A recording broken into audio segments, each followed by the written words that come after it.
Week 11 is here, man. Dude, flies by. It does. It sure does. And it's a big one tonight.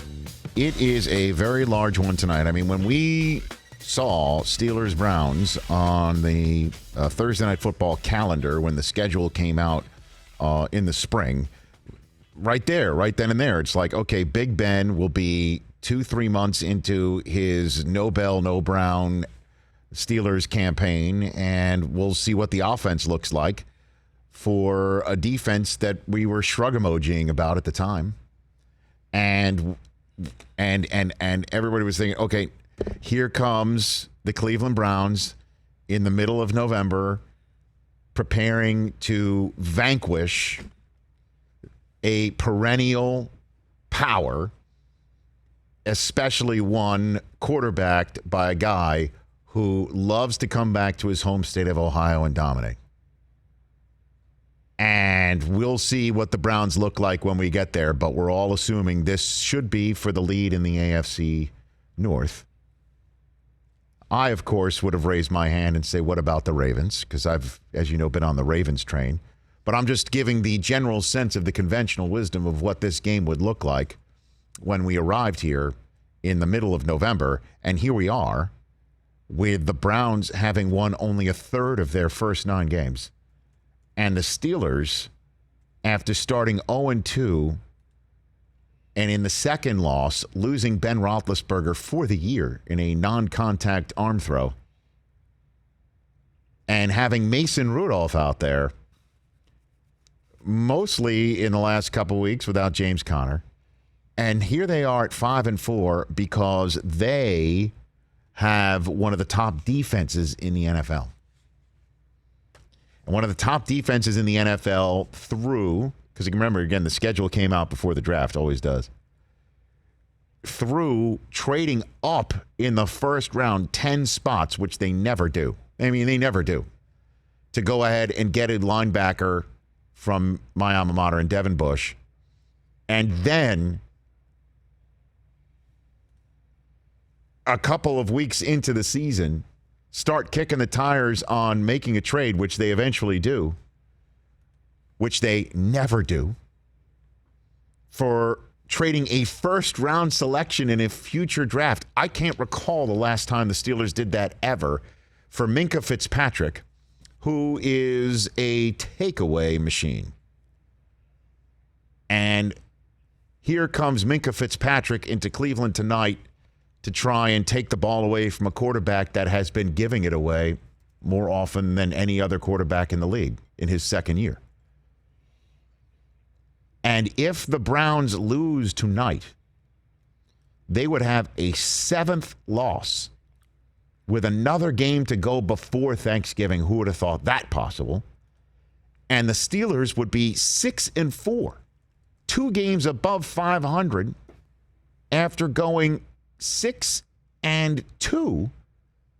in Mason Rudolph's first 8 starts, which I would proffer to say nobody saw coming the way he was fumbling for the light switch, and still is.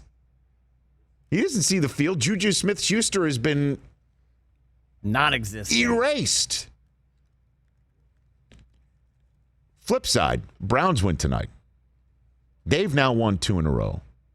They're now 4-6. They're now just a game behind the Steelers, who we can start talking about. Okay, nice run right there. 5-5. Sure, we'll see what you can do over the last 6 games. But I think the Ravens would sign for that result.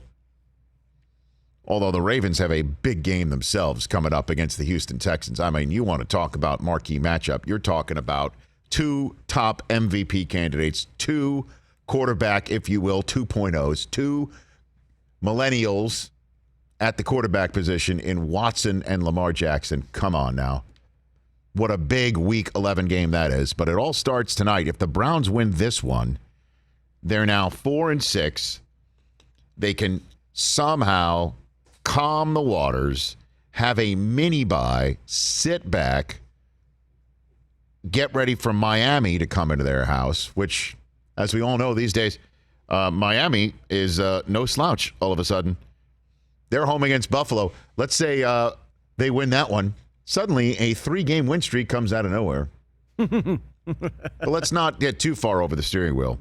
Cleveland's got Miami a visit to Pittsburgh, home for Cincinnati at Arizona. Okay. And they can calm things down.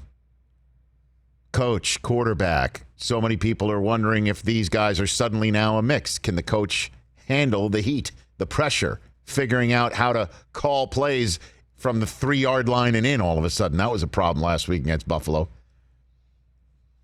So when they're inside the 5 tonight, Cleveland, if they are so fortunate to be in that position, our eyes are peeled.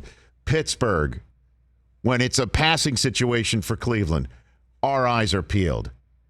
When Cleveland has now, a Rudolph in a passing situation, here comes Myles Garrett. They've got these 2 kids in Ward and Greedy Williams who are beginning to come into their own when they're healthy. I'm really looking forward to tonight. That's essentially what is at stake this evening on the Triplecast, Fox NFL Network, and Prime Video. And as I mentioned, pressure on. Week 11, here we go. Browns go to 3-7. Imagine they'd have to win out just to have a winning season after all we talked about. After much talk. All we discussed. Crazy. After the whole offseason, after Odell Beckham comes in, and then in the middle of a losing streak, hands Tom Brady some goat shoes, and then mentions a week later how 2020 is going to be the greatest year of his life. I mean, all of that starts getting into an echo chamber. I can't wait to watch this evening. It couldn't be bigger. For more of The Rich Eisen Show, tune to Audience Channel 239 on DirecTV for free on BR Live or download The Rich Eisen Show app.